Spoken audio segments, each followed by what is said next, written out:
Hello friends, welcome for unique study of science. Friends, आज हम बात करने वाले हैं फिजियोलॉजी ऑफ एलिमेंट्री कैनाल की। इस टॉपिक में हम ये बात करेंगे कि हमारे एलिमेंट्री कैनाल के पार्ट्स में क्या क्या प्रोसेजेस होती हैं फूड को डाइजेस्ट करने के लिए, एब्जॉर्ब करने के लिए। तो फिजियोलॉजी की जो हमारा फिजियोलॉजी ऑफ एलिमेंट्री कैनाल है, ये पूरा 5 पॉइंट्स में कंप्लीट हो रहा है, जो यहाँ पे आपको डायग्राम में सबसे पहले ही दिखाए गए हैं। अगर फिजियोलॉजिकली देखा जाए तो बॉडी में mouth to anus alimentary canal एक डिफरेंट पाथ के रूप में होती है। इसमें उपस्थित फूड तब तक शरीर का पार्ट नहीं बनता है जब तक कि वह पचकर रुधिर में नहीं पहुंच जाता है। तो फ्रेंड्स, यही प्रोसेस के बारे में बात करनी है। यहाँ पे डायग्राम में हम पॉइंट्स देख सकते हैं। जैसे कि यहाँ पे पहला पॉइंट दिखाया गया है, food ingestion and food processing in buccal cavity. Second हमारा दिखाया गया है फूड कंडक्शन इन एलिमेंट्री कैनाल। तीसरा दिखाया गया है डाइजेशन ऑफ न्यूट्रिएंट्स। चौथा हमारा दिखाया गया है एब्जॉर्प्शन ऑफ डाइजेस्ट न्यूट्रिएंट्स। और पांचवा जो लास्ट टॉपिक है, process formation and defecation. Friends, यही 5 पॉइंट हैं जिस पे बेस्ड हमें बात करनी है फिजियोलॉजी ऑफ एलिमेंट्री कैनाल की। तो फ्रेंड्स, हमें डिफरेंट पार्ट की प्रक्रियाओं को, प्रोसीजर्स को, फंक्शन को पढ़ना है। तो हम यहाँ डायग्राम में देख रहे हैं फ्रेंड्स कि यहाँ पे दिखाया गया है जिन टॉपिक्स पे हम बात करने वाले हैं पार्ट्स के बारे में। जैसे पहला पार्ट हम यहाँ पे देखेंगे function of oral cavity, food ingestion and function of oral cavity. Second हमारा यहाँ पे है function of pharynx and oesophagus. Third हमारा है फंक्शन ऑफ स्टमक।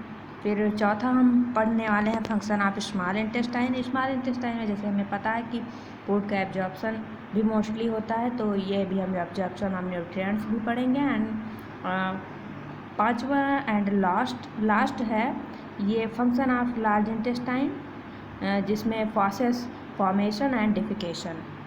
तो इन पांचों पर हम बात करने वाले हैं जो बॉडी पार्ट्स के मेन फंक्शंस हैं। एंड इन्हीं 5 टॉपिक्स पे हमारी बात होगी। तो फ्रेंड्स, फर्स्ट ऑफ ऑल हम बात कर लेते हैं food ingestion and function of oral cavity. तो फ्रेंड्स, बक्कल कैविटी की म्यूकोसा में present buccal gland and tongue की म्यूकोसा में प्रेजेंट टंग ग्लैंड में थोड़ा थोड़ा सलाइवा हर समय सिक्रीट होता रहता है। और यही सलाइवा हमारे मुंह में आए हुए फूड को एक लुगदी बनाने का वर्क करता है। ये उसमें पूरी तरीके से मिक्स हो जाता है।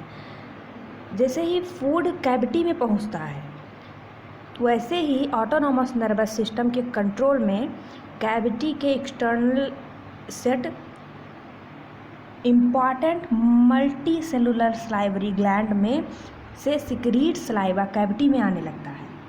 अगर बात करें तो हमारी बॉडी में पर डे 1200 से 1500 ml सलाइवा सिक्रीट होता है।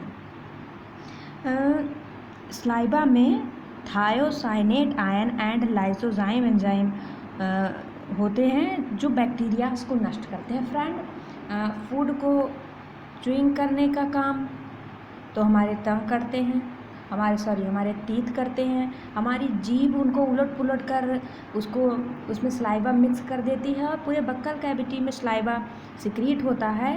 और इसके वजह से ये खाना हमारे स्लाइटली ही हमारे बक्कल कैविटी से फेरिंक्स में भेज दिया जाता है। इसके बाद फ्रेंड्स, हम सेकेंड टॉपिक के बारे में सेकेंड पर आ जाते हैं, function of pharynx and oesophagus. तो अब हम आज जान लेते हैं फेरिंक्स एंड ऑसोफेगस का वर्क। जानते हैं स्लॉविंग और डेग्लूटिशन का होता है। इसमें फूड को बक्कल कैविटी से स्टमक में पहुंचाने की प्रोसेस हुई। जैसा कि हम एनाटॉमी में ही समझ चुके हैं कि फेरिंक्स और ऑसोफेगस का यही वर्क होता है कि ये फूड को बक्कल कैविटी से लेके स्टमक में पहुंचा देते हैं।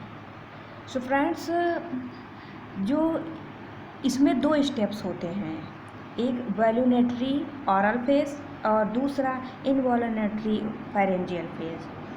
जो वॉल्यूमेट्री ओरल फेज है, इसमें टंग फूड को इकट्ठा करके बोलस बना लेती है, निवाला, और प्रेशर डालती है जिससे फूड फेरिंग्स से ऑसोफेगस में पहुंच जाता है। दूसरी इनवॉल्यूमेट्री फेरेंजियल फेज, जैसे ही फूड फेरिंग्स में पहुंचता है उसके बाद ही इसकी सभी प्रोसेसेस रिफ्लेक्स हो जाती हैं। इनवॉल्यूमेट्री स्लॉविंग की ऑसोफेंजियल फेज में फूड बोलस फेरिंग से ऑसोफेगस के थ्रू स्टमक में पहुंच जाता है। जैसे ही बोलस ईसोफेगस की वॉल के संपर्क में आता है, वॉल में पेरिस्टाल्सिस स्टार्ट हो जाती है। पेरिस्टाल्सिस फ्रेंड्स, ये ऑसोफेगस से फूड को तेज़ी से खिसकाती हुई 4 to 8 सेकेंड में ही स्टमक में पहुंचा देती है।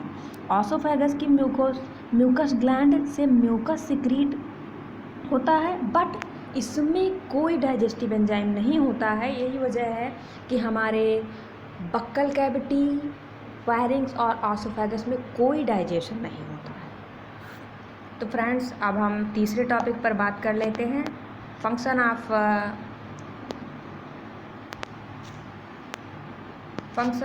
स्टमक। तो फ्रेंड्स, अब हम बात करेंगे फंक्शन ऑफ स्टमक की।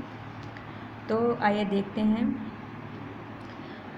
स्टमक की वॉल में रिज के कारण यह काफ़ी इलास्टिक होती है एंड ये डिस्टेंसिबल होती है। फूड के पहुंचते ही स्टमक की वॉल्स में मसल रिफ्लेक्सेशन से ये फैलने लगती है और रिज समाप्त होने लगते हैं। इसे स्टमक का रिसेप्टिव रिफ्लेक्सेशन कहते हैं, क्योंकि इसके कारण स्टमक में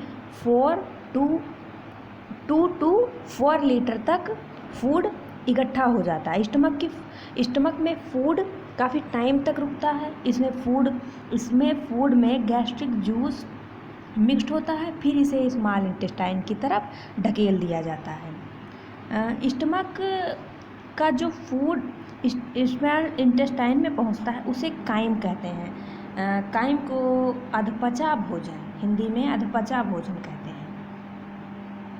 हमारे स्टमक की वॉल में लगभग 3.5 करोड़ गैस्ट्रिक ग्लैंड होती हैं। अगर बात करें ह्यूमन एडल्ट, तो लगभग 35 करोड़ गैस्ट्रिक ग्लैंड्स पाई जाती हैं। ये gastric gland per day 1 to 3 litre gastric juice secrete करती हैं। इसमें pepsinogen and gastric lipase enzyme होता है। Gastric lipase enzyme friends fat digestive enzyme होता है। अब हम बात फोर्थ हमारा जो पॉइंट है उसके बारे में कर लेते हैं। ये फ्रेंड्स हमारा है function of small intestine. Small intestine में हमें मोस्टली डाइजेशन एंड एब्जॉर्प्शन दोनों के बारे में पढ़ना है, क्योंकि हम जानते हैं कि ये डाइजेशन और एब्जॉर्प्शन दोनों के लिए बहुत ही इम्पॉर्टेंट ऑर्गन है। तो फ्रेंड्स, बात कर लेते हैं अब function of small intestine.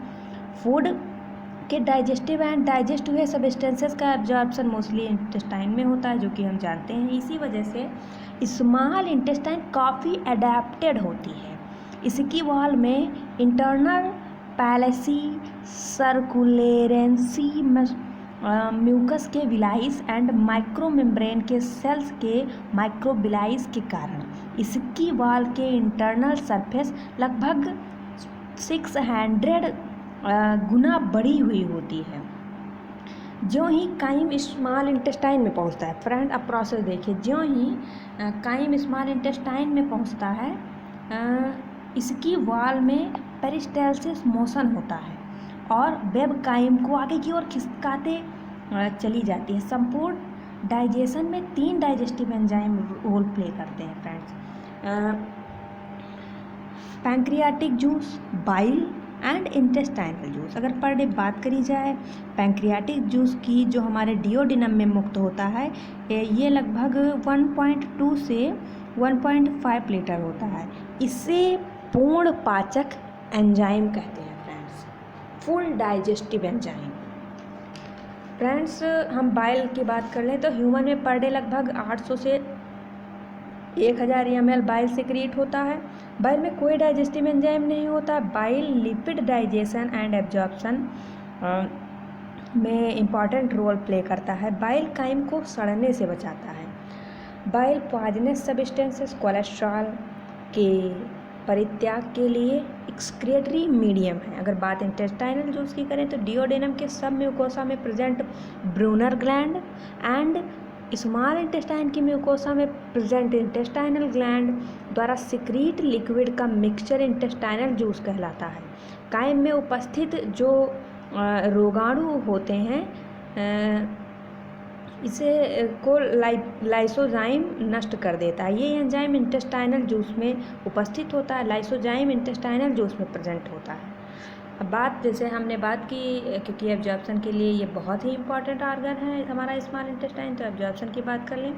Buccal cavity pharynx oesophagus में कोई एब्जॉर्प्शन नहीं होता है। हमने पहले ही बात कर ली है, लगभग 90% एब्जॉर्प्शन स्मॉल इंटेस्टाइन में ही होता है और जो बाकी का 10% होता है ये स्टमक एंड लार्ज इंटेस्टाइन में होता है। फ्रेंड्स, स्मॉल इंटेस्टाइन का जो बहुत ही इंपॉर्टेंट पार्ट डाइजेशन के लिए ये फ्रेंड्स हमारा डिओडेनम है, जो कि हम कई बार हम इसके बारे में बात कर चुके हैं। अब फ्रेंड्स हम लास्ट अपने पॉइंट पर आ जाते हैं जिसके बारे में हमें बात करनी है। तो फ्रेंड्स ये हमारा है फंक्शन ऑफ लार्ज इंटेस्टाइन, जिसमें हमें फॉसेस फॉर्मेशन एंड डिफिकेशन के बारे में भी पढ़ना है। तो फ्रेंड्स अब हम बात कर लेते हैं function of large intestine.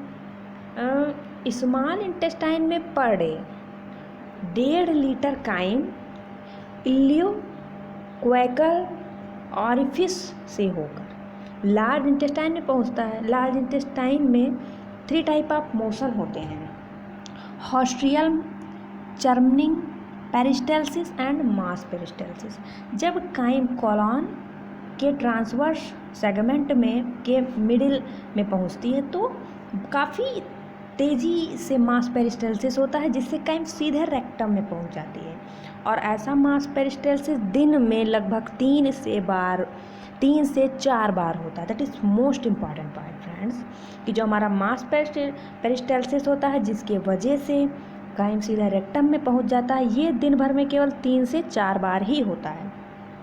Large intestine की इंटेस्टाइनल ग्लैंड में केवल म्यूकस सिक्रीट करती है। जो इंटेस्टाइनल ग्लैंड होती है लार्ज इंटेस्टाइन की, ये केवल म्यूकस सिक्रीट करती है। इस म्यूकस में कोई डाइजेस्टिव एंजाइम नहीं होता है, इससे यूरिन फॉर्मेशन में हेल्प मिलती है।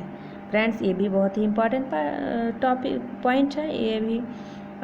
उसके बाद आगे बढ़ते हैं तो लार्ज इंटेस्टाइन में काइम के उन न्यूट्रिटिव सब्सटेंसेस का फर्मेंटेशन होता है जिसका डाइजेशन एब्जॉर्प्शन स्मॉल इंटेस्टाइन में नहीं हो पाता है, उनका आके यहाँ फर्मेंटेशन होता है। फ्रेंड्स अब बात हम कर लेते हैं फॉसेस फॉर्मेशन एंड डिफिकेशन की।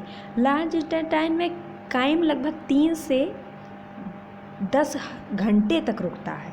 इसमें लगभग 1.5 लीटर पानी होता है। जैसे जैसे फूड कोलॉन में आगे बढ़ता है, कोलॉन की म्यूकस इसमें से H2O, सॉल्ट, बैक्टीरियाज द्वारा सिंथेसाइज विटामिन का एब्जॉर्प्शन करके ब्लड में पहुंचा देती हैं। इसके बाद जो काइम का बाकी का पार्ट बचता है वो फॉसेस और स्टूल के रूप में कन्वर्ट हो जाता है। और जैसे ही हमारा काइम